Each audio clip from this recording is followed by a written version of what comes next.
పాత్రికేయ మిత్రులందరికీ కూడా నమస్కారాలు. మొన్న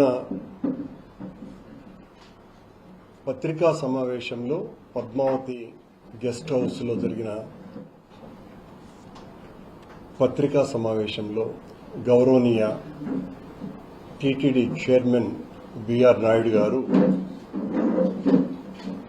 చాలా విషయాలు మాట్లాడారు. ఆ విషయాలలో అంతకు పూర్వం నేను అడిగినటువంటి ప్రశ్నలకు ఒక్కదానికి కూడా సమాధానం చెప్పకుండా మా మీద వ్యక్తిగత దాడికే మొత్తం ఆ పత్రికా సమావేశాన్ని ఉపయోగించుకున్నారు ఆయన. నేను అడిగినటువంటి ప్రశ్న టూరిజం శాఖకు సంబంధించినటువంటి ల్యాండ్ను తీసుకొని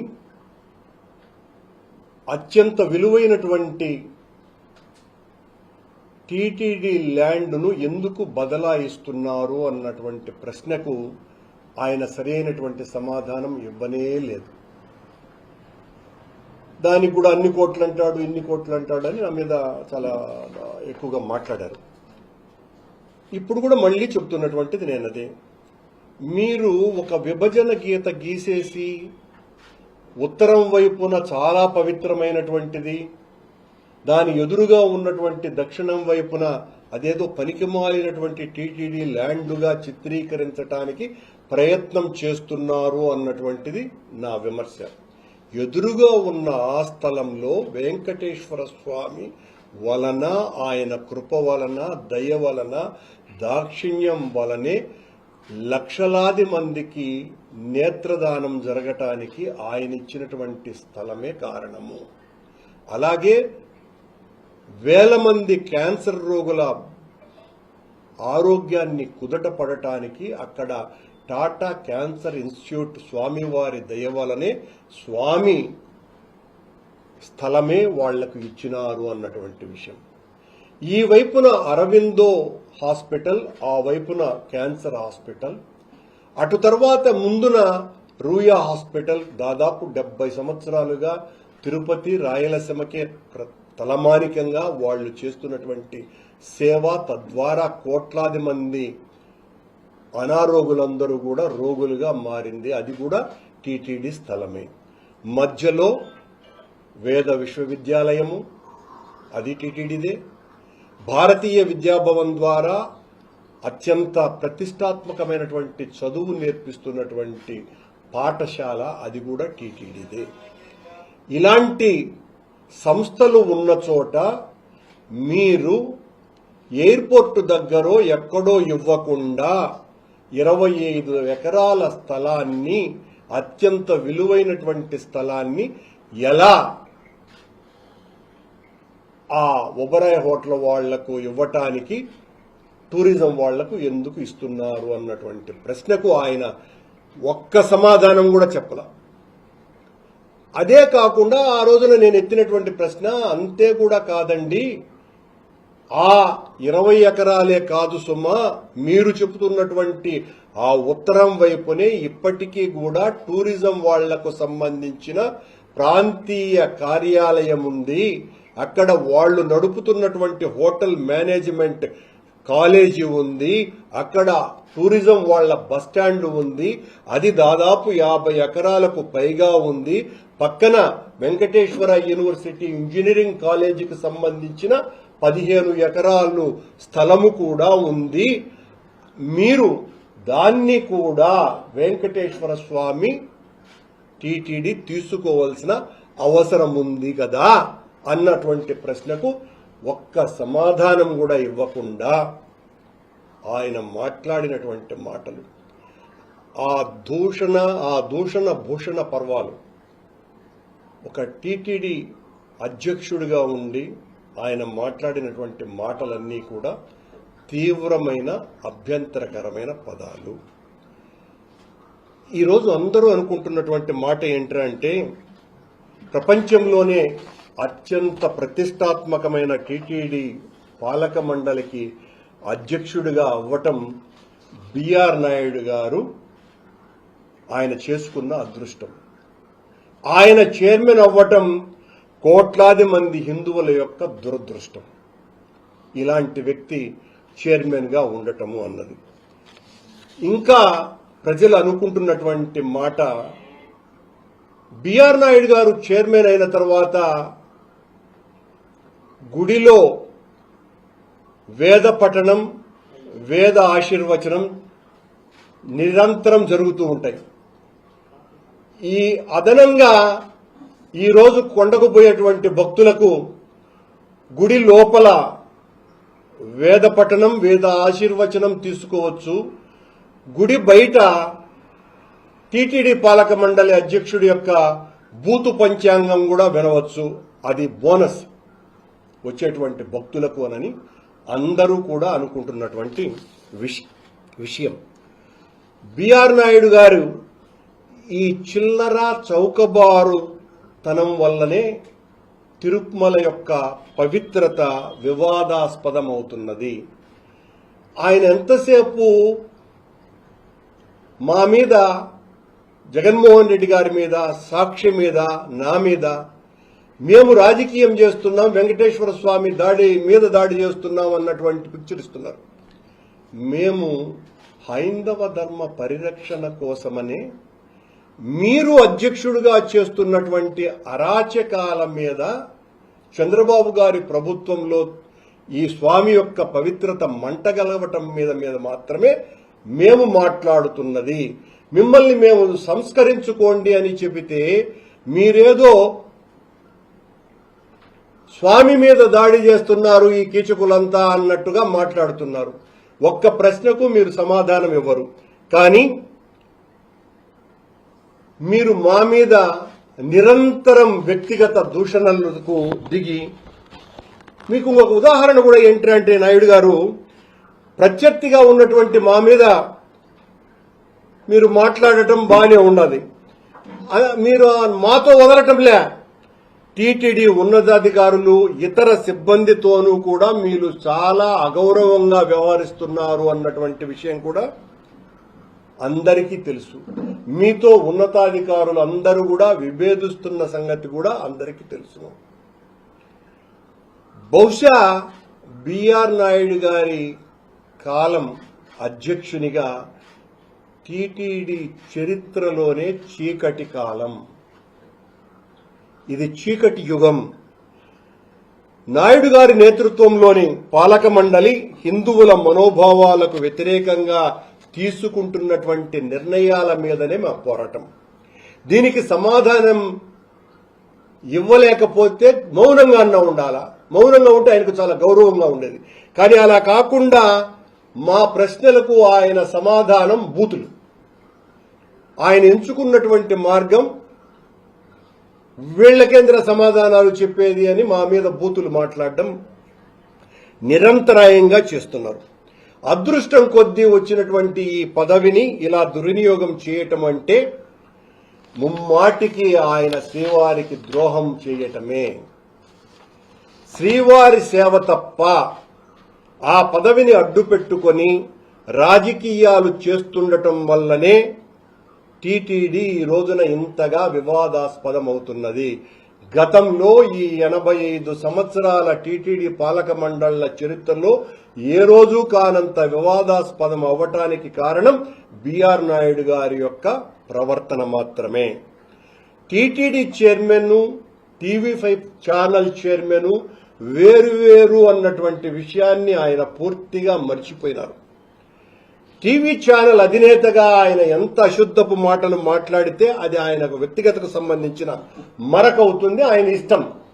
కానీ టీటీడీ చైర్మన్ గా ఆయన ఈ రకమైనటువంటి బూతులు మాట్లాడటము అంటే సమస్య వస్తున్నది కనుకనే మేము ఖచ్చితంగా మా ప్రశ్నలకు సమాధానం ఇవ్వకుండా మీరు ఇలా మాట్లాడితే మేము ఖచ్చితంగా మిమ్మల్ని నిరంతరాయంగా ప్రశ్నిస్తూనే ఉంటాము. మీరు మీ ప్రవర్తనలో మా ప్రశ్నలకు సమాధానాలు ఇస్తే మేము ప్రశ్నించటము అన్నది ఆపేస్తాం. మీరు అలా చేయటం లేదు. అసలు మీ అనుచిత ప్రవర్తన వలన అత్యంత ఎక్కువగా బాధపడుతున్నది నాకు తెలిసి చంద్రబాబు నాయుడు గారే అయి ఉంటారు. ఏమిరా ఇతన్ని పెట్టుకున్నాము, ఇతను వచ్చినప్పటి నుంచి కూడా ఇంత దారుణమైనటువంటి పరిస్థితులు వస్తున్నాయి అని. అందుకే మీకు దాదాపుగా మీ పవర్స్ అన్ని కూడా కట్ చేశారు అన్నటువంటిది కూడా వింటున్నాం. అది ఎంత మేరకు నిజమో మాకు తెలియదు. కానీ మీరు మీ ఛానల్లో నేను అసలు దర్శనాలే ఇవ్వను, టీటీడీ చైర్మన్ ఆఫీసు దర్శనమే ఇవ్వదు, దర్శనాలు ఇవ్వదు, మేము వేల ఇచ్చినామని చెప్తా ఉన్నారు. ఈ సందర్భంగా బిఆర్ నాయుడు గారికి ఒక నేను ప్రశ్న. గత 5 సంవత్సరాలు అనేక ఆరోపణలున్నటువంటి ఒక అధికారి, ఆనాడున్నటువంటి ఎగ్జిక్యూటివ్ ఆఫీసర్లు అతన్ని విజయవాడకో ఎక్కడికో బదిలీ చేసినారు డిసిప్లినరీ రియాక్షన్ కింద. ఆయనను ఈ రోజున ఈయన పర్సనల్ గా పిలిపించుకొని జేఈఓ ఆఫీస్ కు అటాచ్ చేసి బిఆర్ నాయుడు గారి దర్శనాలన్నింటినీ కూడా ఆ రామచంద్ర అనేటువంటి ఆఫీసర్ చూస్తున్నాడు. ఆయన రామచంద్ర మాట ఈ రోజున అక్కడ శిలాశాసనం. బిఆర్ నాయుడు గారు కొన్ని వందల దర్శనాలన్నీ కూడా ఆ రోజున మేము పారదర్శకంగా చైర్మన్ ఆఫీస్ అయితే చైర్మన్ ఆఫీస్ నుంచే వచ్చాయి. ఇప్పుడు అలా కాదు, దొంగదారికి అనుకున్నాడు బిఆర్ నాయుడు గారు. అతను జేఈఓ ఆఫీసులోనే ఉంటాడు, జేఈఓ ఆఫీస్ మనిషిగా ఉంటాడు. కానీ బిఆర్ నాయుడుకు సంబంధించినటువంటి దర్శనాలన్నీ కూడా వందలు వేలు తద్వారా జరిగిపోతూనే ఉంటాయి అన్నటువంటి విషయాన్ని గుర్తు చేస్తూ, నాయుడు గారు మా పోరాటం మీరు చేస్తున్న అరాచకాల మీద, చంద్రబాబు గారు చేస్తున్నటువంటి అన్యాయపు పోకడల మీద అంతే తప్ప మాకేమీ మీ మీద వ్యక్తిగతమైనటువంటి ద్వేషం పొరపాటును కూడా ఉండదు. మీరు మాకంటే వయసులో పెద్ద, మాకు గౌరవం కూడా ఉంటుంది.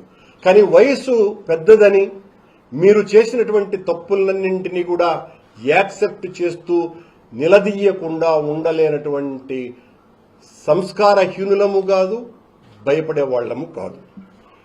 మీరు చేస్తున్న అరాచకాలు, టీటీడీకి చేస్తున్నటువంటి నష్టము, పవిత్రతను మంటగలుపుతున్నటువంటి వీటిల మీదనే మా పోరాటం. మీరు 2 సంవత్సరాలు ఉంటారు, పోతారు. మీ పదవేమీ శాశ్వతం కాదు. మీరు ఆ 2 సంవత్సరాలైనా ఉంటారన్నంత నమ్మకము కూడా లేనంత స్థాయిలో మీ పాలన సాగుతున్నది. అందరికీ కూడా ముఖ్యమంత్రితో సహా ఏంటిది అని ఈ చిరాకు అన్నటువంటి విషయం అందరికీ తెలుసుననే విషయాన్ని తెలియజేస్తున్నాం.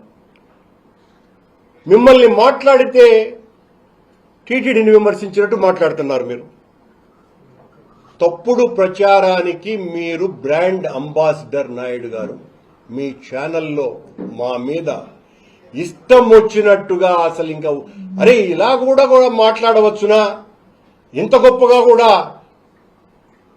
నీచంగా కూడా వ్యవహరించవచ్చునా అనేంత స్థాయిలో ఎవ్రీడే నాకైతే ఒక 5-6 రోజులు రాయిచ్చినారు పాపం బిఆర్ నాయుడు గారు TV5 ఛానల్ని. నా గురించి తప్ప ఇంకొక వార్తే లేకుండా నాకు అత్యంత కీర్తి ప్రతిష్టలు కల్పించినారు బిఆర్ నాయుడు గారు, నన్ను బూతులు తిట్టిస్తూ. గత 7-8 సంవత్సరాలుగా మా నాయకుడు జగన్మోహన్ రెడ్డి గారి మీద దారుణాతి దారుణంగా దాడి చేయటం కారణంగా ఈయన చేసిన పనికి శభాష్ అని మెచ్చి క్విట్ ప్రోకో పథకం కింద బిఆర్ నాయుడు గారికి టీటీడీ చైర్మన్ పదవి ఇచ్చినారు చంద్రబాబు నాయుడు గారు. అంతకంటే ఏం కాదు కదా. ఆయన గారు మమ్మల్ని తిట్టాడు, జగన్మోహన్ రెడ్డి గారిని తిట్టినారు కాబట్టి ఆయనకు పదవి వచ్చింది. రోజు డిబేట్లు పెట్టేది, ఆ డిబేట్లు కూడా వాళ్ళకి కావాల్సిన భజన పరువులను పెట్టేది. ఆ భజన పరువులతో మా మీద ఇష్టం వచ్చినట్టుగా మాట్లాడడం. నేను చాలా స్పష్టంగా చెప్పిన, బిఆర్ నాయుడు గారు రోజు నా గురించి మాట్లాడుతున్నారు. నువ్వెంతరా, నీ బతుకు ఎంతరా, నువ్వు ఏం రోడ్లలో ఉండన్నా, తిరుపతి నుంచి తరిమేయాలి రైట్ నా వెధవని, రాసుకెళ్ళని అనేటువంటి. నేను అయ్యా నా మీద ఆరోపణలు మీరు చేస్తున్నారు కదా, సిబిఐ చేత ఎంక్వైరీ చేయించండి అని. ఎందుకబ్బా అంత భయము నీకు? నేను చెప్పింది అత్యున్నతమైనటువంటి విచారణ సంస్థను కదా, నా మీద విచారణ చేయించండి అని చెప్పింది. అలా కాదంట, నీకు సిబిఐ కావాలన్నా ఒక ఎస్ఐ ఉంటే సరిపోడా అని అన్నాడు. కరెక్టే. ఈ రోజున సిట్ ఎంత అద్భుతంగా పనిచేస్తున్నదో తెలుసు కదా. మీరు నియమించే సిట్లు, మీరు సిట్ అంటే సిట్టు, స్టాండ్ అంటే స్టాండు. కాబట్టి అట్ట ఇరికించాలని చూస్తే కాదు. సుప్రీంకోర్టు నియమించింది చూడు లడ్డు వ్యవహారంలో సిట్. ఆ సిట్టు సిబిఐ ఆధ్వర్యంలో ఉండేటువంటి సిట్టును ఏర్పాటు చేసి నా మీద పర్టికులర్గా విచారణ చెయ్యమని మళ్లీ డిమాండ్ చేస్తున్నా. నేను రెడీగా ఉన్నా. మీరు దొంగ రిపోర్టులు ఇచ్చి నా మీద చర్య తీసుకుని జైలుకు పోతాడు తొందరలోనే పోతాడు. జైలు ఏమన్నా కొత్తనా? నీలాంటి వాళ్లే మమ్మల్ని జైళ్లలో పెట్టేది. నా చిన్నతనంలో 2 సంవత్సరాలు జైల్లో ఉన్నవాడిని నేను. అనేక నిర్బంధాలు చూసిన వాడిని, అనేక ఒత్తిళ్లు చూసిన వాడిని. నీకు దమ్ముంటే, నీకు నిజాయితీ ఉంటే, నీకు సంస్కారం ఉంటే నా మీద సిబిఐ ఎంక్వైరీ వేయించాలా? గతంలో నేను 2006-8 అధ్యక్షుడిగా ఉన్న కాలంలో కూడా చంద్రబాబు నాయుడు గారు తీవ్రమైన విమర్శలు చేసి, ఆ తర్వాత నేను దిగిపోయిన తర్వాత రాజశేఖర రెడ్డి మరణం తర్వాత చంద్రబాబు నాయుడు గారు టీటీడీ అడ్మినిస్ట్రేటివ్ బిల్డింగ్ ముందర ధర్నా చేసినారు. ఇక్కడున్న పాత్రికేయ మిత్రులకన్నా కూడా తెలుసును టీటీడీలో అరాచకాలు ఆ కాలం నాడు అని. ఆ రోజున ధైర్యంగా మళ్లీ గుచ్చినట్టు చెప్తున్నాను నేను, నా మీద సిబిఐ ఎంక్వైరీని వేయించండి అని నేరుగా ఆనాటి గవర్నర్ నరసింహన్ను కలిసినటువంటి వాడిని నేను. తిరుమల పవిత్రతకు భంగం కాకూడదు, ఒక నీచుడు దోపిడీదారు ఉండకూడదు అనే వాస్తవం బయటికి రావాలి కాబట్టి నా మీద విచారణ చేయించండి అని నేరుగా గవర్నర్ దగ్గరికి పోయినా. నేరుగా ఆనాటి ముఖ్యమంత్రి రోషయ్య గారు, ఆయనే మా ముఖ్యమంత్రి కదా, అప్పటికే మేము విభేదించి వచ్చాము. ఆయనకు వ్యతిరేకంగా పోరాటాలు చేస్తున్నాం జగన్మోహన్ రెడ్డి గారికి అనుకూలంగా. రోషయ్య గారికి ఇచ్చిన వాళ్ళు పట్టించుకోలే. కోర్టులో పిల్లు వేశా. నిరాధారణమైనటువంటి ఆరోపణల మీద మేమెట్లా విచారిస్తామని వాళ్ళు కొట్టివేయటం జరిగింది. అప్పటికే ఆగలేదు. నేను నడి తిరుపతిలో ఆమరణ నిరాహార దీక్ష చేసిన, నా మీద విచారణ చేయించండి సిబిఐ చేతానని. అప్పుడు 10 రోజుల తరువాత సాక్షాత్తు అత్యున్నతమైనటువంటి కుర్తాళ పీఠాధిపతి తానే స్వయంగా, మేం పిలిస్తే రాలేదు, తానే స్వయంగా వచ్చి కరుణాకర్ రెడ్డి నిజాయితీ పరుడు, ఈయన కంటే ఎక్కువ ఎవ్వరూ కూడా హిందూ ధర్మ ప్రచారం చేయలేదు అని పరిపూర్ణమైనటువంటి నమ్మకం మొత్తం హిందువులందరిలోనూ కూడా ఉంది అని ఆయన ప్రకటించి నా చేత నిమ్మరసం తాగిస్తే నేను ఆ రోజు విరమించటం జరిగింది. ఈ రోజును కూడా అదే సవాల్ విసురుతున్నాను బిఆర్ నాయుడు గారికి, ప్రభుత్వానికి. ఊరికేనే ఆరోపణలు వేసి మీ ఇష్టం వచ్చినట్టు మాట్లాడితే ఉపయోగంలో. 1000 కోట్ల రూపాయలు సంపాదించినాడు కరుణాకర్ రెడ్డి అనేటువంటి విమర్శకి బిఆర్ నాయుడు గారికి నా సమాధానం, మీరు ఏ రకంగా అయితే 20 ఎకరాల టూరిజం ల్యాండ్ను 1000 కోట్ల రూపాయల విలువైనటువంటి టీటీడీ ల్యాండ్ ఇచ్చి బదలాయించుకున్నారో, అలాగే బిఆర్ నాయుడు గారు నేను సంపాదించానని చెబుతున్నటువంటి ఆ 1000 కోట్ల రూపాయలకు ఒక 100 కోట్ల రూపాయలు ఇస్తే నేను బదలాయిస్తాను అని చెప్తున్నా. మీరు చెబుతున్నటువంటి ఆ 1000 కోట్ల రూపాయలన్నీ మీరు ఇచ్చేటువంటి ఆ 100 కోట్లకు ఎక్స్చేంజ్ చేసుకుందాము, నేను సిద్ధంగా ఉన్నాను. దీనికి సిద్ధపడాలా ఆయన?